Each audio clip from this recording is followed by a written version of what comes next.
కడప జిల్లా వేంపల్లి పట్టణంలో రాయలసీమ హక్కు రాజధాని హక్కు అంటూ నిరసన చేపట్టారు. రాయలసీమ ప్రజలు కూడా ఏపీ రాష్ట్రానికి హక్కుదారులే అని, రాయలసీమలో రాజధాని ఏర్పాటు చేయాలని వైసీపీ నాయకుడు సాకె శైలజనాథ్ డిమాండ్ చేశారు. చారిత్రాత్మక ప్రాముఖ్యత కలిగిన మా భూమిని మేము త్యాగం చేయడానికి సిద్ధంగా ఉన్నామన్నారు. అభివృద్ధి సమతుల్యత అంటే అన్ని ప్రాంతాలకు సమాన హక్కులు ఉండాలని ఆయన అన్నారు. సూపర్ 6 పథకాల పేరిట కూటమి ప్రభుత్వం ప్రజలను మోసం చేసిందంటూ విమర్శించారు. అడుగుతా ఉన్నా, నేను ఈ రాష్ట్ర ప్రభుత్వానికి అంటే బీజేపీ నాయకత్వంలో ఉన్న కూటమి ప్రభుత్వానికి ఓ మాట చెప్పాలనుకుంటా ఉన్నా. ముఖ్యంగా చంద్రబాబు నాయుడు గారికి తగిన గౌరవంతో వినయంగా కూడా, మీ రాజధాని అమరావతి బాధలు చూస్తూ ఉన్నాం. మేమందరం కూడా మధ్యలో ఉంటుందని సపోర్ట్ చేసిన వాళ్ళమే. మా తులసిని అయితే మరీ పెద్ద ఎత్తున గట్టిగా దాన్ని సపోర్ట్ చేసిన వారు. నేను శైలజనాథ్ గాను అట్లాగే రాయలసీమ బిడ్డగా అడుగుతా ఉన్నాను, ఎందుకు మీరు కష్టపడుతున్నారు? అక్కడ బురద నేలల్లో, గుంతల్లో, చేపల్లో ఎందుకు కష్టపడతా ఉన్నారు? హక్కు కలిగిన వాళ్ళం మేము, రాయలసీమ వాళ్ళం, రాజధాని మాకు ఇవ్వండి.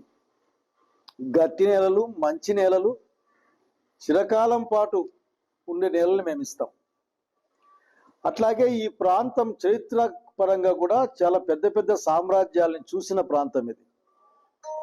కనుక ఏ రాయలసీమ జిల్లా అయినా సరే రాజధాని తెచ్చి పెట్టండి, మేము సహకరిస్తాం. అప్పులు తెచ్చుకొని అప్పులకు వడ్డీలు కట్టుకుంటా లక్షల కోట్ల రూపాయలు ఎన్నికిచ్చే పరిస్థితుల్లో నాకేం అర్థం కావడంలే. మీరు అక్కడ ఒక నగరాన్ని సృష్టించాలంటే కనీసం 100 ఏళ్ళు పడుతుంది. ప్రభుత్వ కార్యాలయాలు ఉన్నంత మాత్రాన అది నగరంగా ఉండదు. పేరు పెట్టుకోవచ్చేమో నగరం అని. కాబట్టి దయచేసి హక్కు గల వాళ్ళం అడుగుతున్న మరొకసారి భూములు త్యాగం. మరి డబుల్ ఇంజిన్ సర్కార్ అయితే రావాల్సిన డబ్బులు, కావాల్సిన డబ్బులు, అవసరమైన డబ్బుల్ని ఏదో ఒక ఇంజన్ ఇవ్వాలి కదా. ఇక్కడ మీ సూపర్ 6 అమలు చేయడం కోసం ఆ రోజున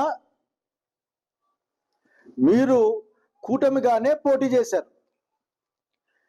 ఎవరి ఎన్నికల ప్రణాళిక అయినా సరే, ఎన్నికల ప్రామిస్ అయినా సరే, అందరి ఎన్నికల ప్రామిస్ గానే పరిగణించబడుతుంది.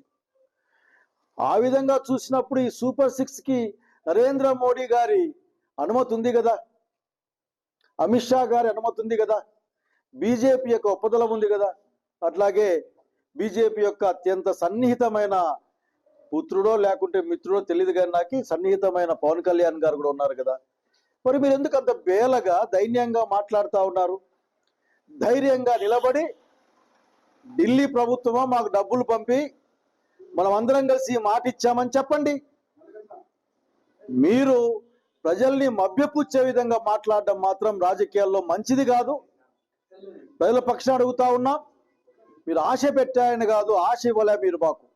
మీరు మాకు వాగ్దానం చేశారు. మీకు 4 లక్షల కోట్ల రూపాయల డబ్బులు మిగిలాయి. ఎందుకంటే 12 లక్షల కోట్ల రూపాయలు అప్పు ఉందని చెప్పారు. అది 8 లక్షల కోట్లు గాను 6 లక్షల కోట్లు